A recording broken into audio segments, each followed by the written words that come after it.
स्वागत है मित्रों। कहानी को आगे बढ़ाते हुए आज हम कहानी में देखेंगे कि जिंग अपने घर में अपने बिस्तर पर बैठकर सोने से पहले अपने अलार्म क्लॉक में अलार्म सेट करते हुए सोच रहा था कि कल सुबह सुबह क्लासेस है तो जल्दी से सो जाता हूँ। ठीक उसी वक्त उसके दरवाजे में नॉक होता है। जिंग जाकर अपना दरवाजा खोलते ही वो चौंक जाता है क्योंकि उसके सामने योलिंग खड़ा था।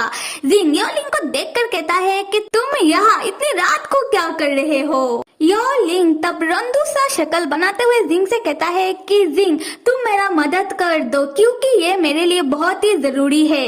जिंग योलिंग से आगे कुछ कहे उससे पहले ही योलिंग जिंग को उठाकर उसके घर के अंदर घुस जाता है और जिंग को उसके बिस्तर में पटक कर कहने लगता है, जिंग प्लीज तुम मुझे देखने दो कि तुम्हारी बॉडी में ऐसा क्या खास बात है। जिंग योलिंग से कहता है कि योलिंग क्या तुम इतनी रात को पागल हो गए हो। योलिंग तब जबरदस्ती जिंग का टी शर्ट ऊपर करते हुए कहता है कि जिंग तुम तो कितने चिकने हो, तुम्हारे पास तो एब्स भी नहीं है, तो तुम्हारा बॉडी क्यों को कैसे अट्रैक्ट कर सकता है। जिंग तब चिल्लाता रह जाता है कि योलिंग छोड़ो मुझे।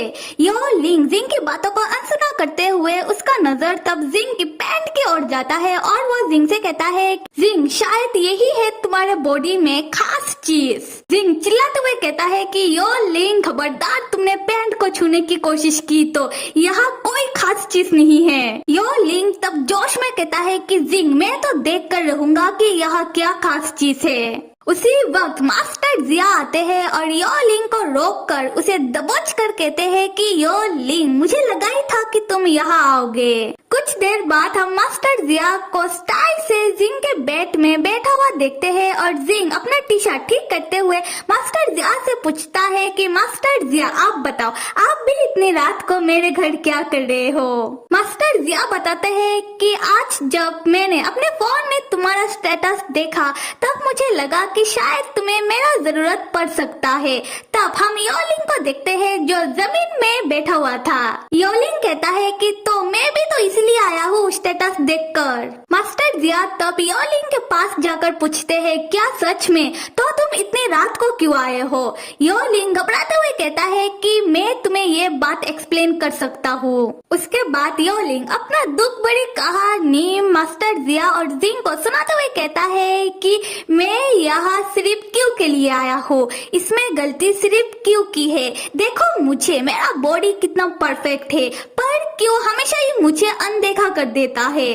तो मैंने एक डिटेक्टिव हायर करके जिंग का घर का एड्रेस पता लगाया और जिंग के घर में आ गया सिर्फ ये जानने के लिए कि क्यों को जिंग का बॉडी अट्रैक्टिव क्यों लगता है, क्या खास है जिंग के बॉडी में जो देखकर मैं एक नोट बना सकूं और मैं भी जिंग की तरह हो सकूं। और सुन लो मैं कभी भी गिव अप नहीं करूंगा। जिंग मेरे दोस्त आज से अभी से मैं तुम्हारे घर में ही रहूंगा जिससे मैं तुम्हारे बॉडी को अच्छे से देख सकूं। मास्टर जिया तब योलिंग को एक लात मारते हुए कहते हैं कि तुम्हारे सपनों में जिंग का बॉडी देखना, अब तुम अपने घर निकलो। योलिंग तब मानता नहीं तो मास्टर जिया जाकर जिंग का अलमारी खोलते हुए जिंग को कहते हैं कि जिंग अब तुम अपने घर नहीं रह सकते क्योंकि ये रिक्स हो चुका है, तो मैं तुम्हारा कपड़ा पैक कर देता हूँ, तुम मेरे साथ मेरे घर चलो। जिंग कहता है कि मास्टर जिया कोई बात नहीं, आप जैसा समझ रहे हो योलिंग वैसा नहीं है, वो एक अच्छा आदमी है। योलिंग तब अपना टी शर्ट उतारते हुए मास्टर जिया से कहता है कि जिंग एकदम सही बात कर रहा है क्योंकि योलिंग जिंग का बेस्ट फ्रेंड है। तो जिंग भी योलिंग को बिना कपड़ों में उसका बॉडी जितना चाहे जिंग देख सकता है। जिंग तब योलिंग के ऊपर चिल्लाते हुए कहता है कि योलिंग मैंने तुम्हारा बॉडी जितना देखना था मैंने देख लिया, अब तुम अपना कपड़ा पहनो।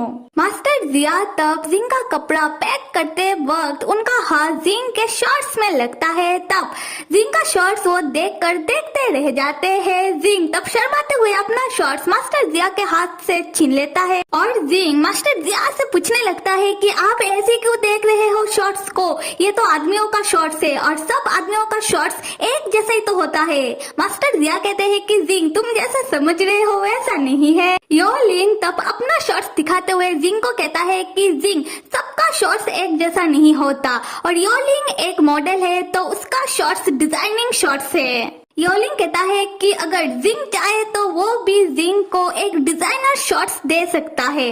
जिंग योलिंग से कहता है कि योलिंग तुम कृपया करके अपना कपड़ा पहनो, क्यों उतार रहे हो। मास्टर जिया तब योलिंग का अजीब हरकत देखकर वो जिंग को अपने गोदी में उठाकर कहते हैं कि जिंग तुम्हारा कपड़ा पैक करने की कोई जरूरत नहीं है, चलो मैं तुम्हें अपने घर लेकर चलता हूँ और तुम्हें मैं नया कपड़ा खरीद कर दे दूंगा।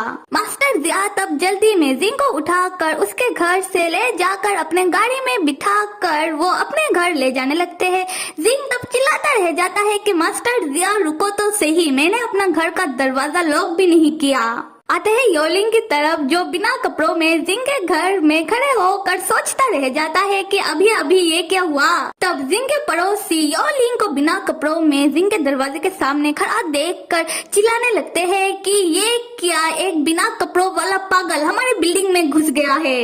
यहाँ से होता है सीन शिफ्ट, दिखाया जा रहा है मास्टर जिया का घर, जहाँ जिंग मास्टर जिया के कमरे में उनके बेड में बैठकर सोच रहा था कि ये हो क्या रहा है मेरे साथ। खैर फिलहाल मैं मास्टर जिया के घर में हूँ। तब मास्टर जिया नहा धो कर स्टाइल से जिंग के पास आकर बैठते हैं और उन्हें देखकर साफ साफ समझ में आ रहा है कि वो कितना खुश है जिंग को अपने साथ रखकर। तब मास्टर जिया स्माइल करते हुए जिंग से कहते हैं कि जिंग तुम ऐसे क्यों बैठे हो, ऐसा तो नहीं है कि पहली बार तुम मेरे घर आए हो। जिंग कहता है कि हाँ ये पहली बार नहीं है, पर मास्टर जिया आपके पास सिर्फ एक ही ब्लैंकेट क्यों है। मास्टर जिया तब जिंग को अपनी ओर खींचते हुए कहते हैं कि हाँ मेरे पास एक ही ब्लैंकेट है। और मेरे लिटिल स्टूडेंट जिंग क्या तुम्हें अच्छा नहीं लग रहा मेरे साथ सोने में। जिंग कहता है कि ऐसी बात नहीं है, पर आपको अपने घर में एक्स्ट्रा ब्लैंकेट रखना चाहिए। हाँ मैं पहली बार किसी के साथ बेड शेयर कर रहा हूँ तो इसीलिए थोड़ा सा अजीब लग रहा है। मास्टर जिया कहते हैं कि ओ तो ऐसी बात है। तब मास्टर जिया जिंग को पकड़ के उनके ब्लैंकेट के नीचे ले आते हैं और जिंग से कहने लगते हैं कि जिंग तुम फिक्र मत करो, मैं सोते वक्त ज्यादा हिलता डुलता नहीं हूँ, तो हम एक साथ सो सकते हैं। जिंग तब मास्टर जिया को अपना इतना नजदीक देखकर वो शर्माते हुए कहता है कि ठीक है। खैर उसके बाद मास्टर जिया ब्लैंकेट हटाकर जिंग से कहते हैं कि जिंग ये तुम्हारा पहली बार है कि तुम किसी के साथ बेड शेयर कर रहे हो, तो चलो इस मोमेंट का एक फोटो लेते हैं और उसके बाद ये फोटो मैं अपना सोशल मीडिया में डालूंगा। तब मास्टर जिया जिंग को पकड़ के एक स्टाइल से फोटो लेते हैं और इस फोटो को देखकर लगता है कि जिंग और मास्टर जिया शायद एक रोमांटिक रिलेशनशिप में हैं और यही मास्टर जिया इस फोटो के जरिए बाकी लोगों को दिखाना चाहते हैं। खैर कुछ देर बाद हम जिंग को देखते हैं जिसे मास्टर जिया के साथ एक ही बिस्तर पर सोने में अजीब सा लग रहा है, तो वो बिस्तर के कोने में आकर सोने की कोशिश करने लगता है। मास्टर जिया जिंग का ये हरकत देखकर वो जिंग से कहते हैं कि जिंग अगर तुम कोने में जाकर सोओगे तो तुम बिस्तर से नीचे गिर जाओगे। जिंग कहता है कि नहीं मैं नहीं गिरूंगा, क्योंकि मैं भी आपकी तरह सोते वक्त ज्यादा हिलता डुलता नहीं हूँ। मास्टर जिया तब खुद ही जिंग के पास आ जाते हैं और वो जिंग को ब्लैंकेट ओढ़ाते हुए कहते हैं कि ठीक है आओ मैं तुम्हें ब्लैंकेट ओढ़ा देता हूँ, वरना तुम्हें ठंड लग जाएगा।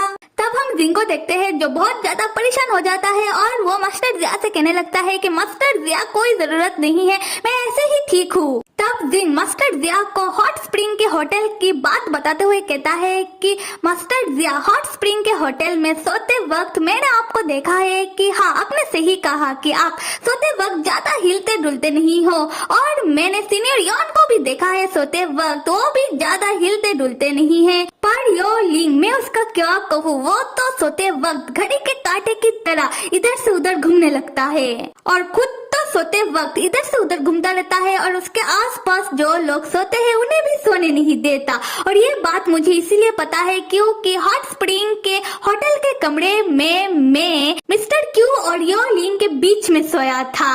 तब मैं योलिंग के इस अजीब से आदत के चलते मैं उस समय सो नहीं पाता था और वो तो घूम घूम कर मिस्टर क्यू के पास जाकर उन्हें भी लात मार मार कर सोने नहीं देता था, पर वो खुद मजे से सोता था।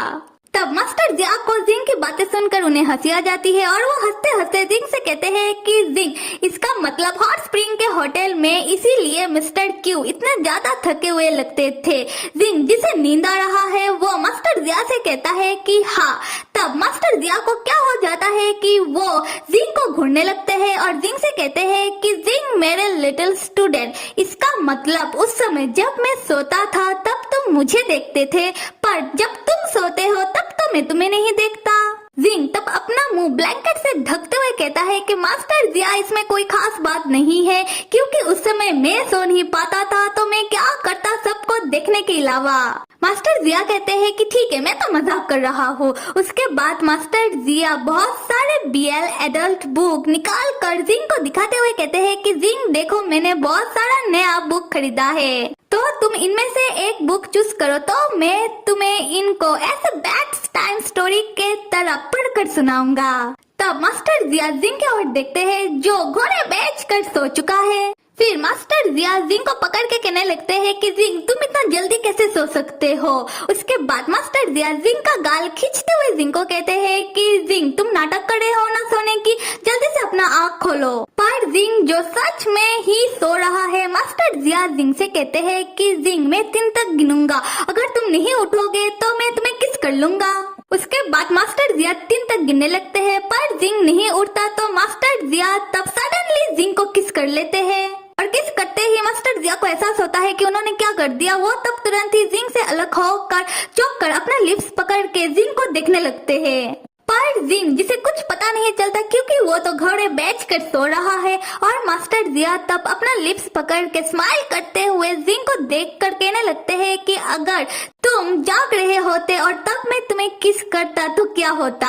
अगले सीन पर यो लिंग को दिखाया जा रहा है जो अपने घर आ चुका है और उसका मैनेजर तब उसे फोन करके उसके ऊपर चिल्लाते हुए कहता है कि यो लिंग तुम कहाँ भाग कर गए थे और तुम्हारा फोन क्यों ऑफ आ रहा था। यो लिंग कहता है कि आप मेरे बारे में फिक्र मत करो, मैं घर आ चुका हूँ। यो लिंग का मैनेजर कहता है कि अगर तुम चाहते हो कि मैं तुम्हारे बारे में फिक्र ना करूँ तो तुम इधर उधर भाग कर मत जाओ। यो लिंग तुम मत भूलो कि मीडिया वाले तुम्हें फॉलो करते रहते हैं, तो ऐसा कुछ मत करना जिससे तुम्हारे लिए मुसीबत खड़ी हो जाए। यो लिंग तब अपने बिस्तर पर लेटते हुए कहता है कि वो लोग ज्यादा से ज्यादा क्या लिखेंगे कि मेरा एक गर्लफ्रेंड है और मैं उससे मिलने के लिए जाता हूँ।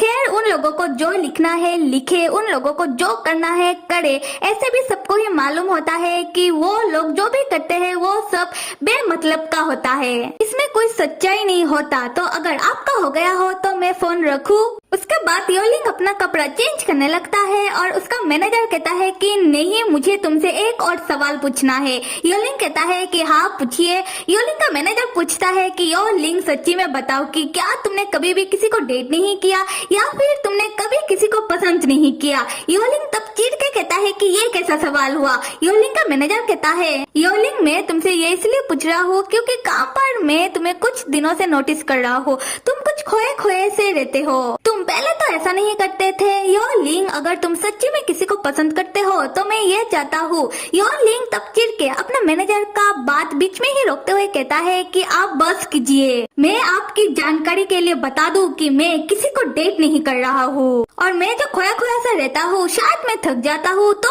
आप मुझसे ये बेकार का सवाल मत पूछो, मैं रख रहा हूँ फोन। यो लिंग का मैनेजर उससे कहता रह जाता है कि यो लिंग तुम मेरा बात तो सुन लो, पर यो लिंग उसका मैनेजर का बात नहीं सुनता बल्कि फोन रख देता है। फिर यो लिंग परेशान होकर कहने लगता है कि मैनेजर बहुत ज्यादा पकाऊ है, मुझे विश्वास नहीं होता कि उन्हें ये लग रहा है कि मैं किसी के साथ डेटिंग कर रहा हूँ। तब यो लिंग की नजर उसके कमरे में रखी मिस्टर क्यू और उसका फोटो की ओर पड़ता है जो उसने अपने कमरे में सजा कर रखा है। फिर यो लिंग मिस्टर क्यू और उसका एक साथ वाला फोटो के पास जाकर फोटो को ढकते हुए कहता है कि क्या मैं कभी किसी को पसंद कर सकता हूँ, पर मुझे नहीं लगता कि ऐसा कभी हो सकता है। यो लिंग ऐसा क्यों नहीं हो सकता, ऐसा जरूर हो सकता है क्योंकि हमें तो पता है कि तुम मिस्टर क्यू को पसंद करते हो और मिस्टर क्यू भी कभी ना कभी तुम्हें जरूर पसंद करेंगे। खैर मेरे प्यारे मित्रों, आप सब लाइक सब्सक्राइब और कमेंट करना तो बिल्कुल भी मत भूलिएगा। Till then stay with me and see you.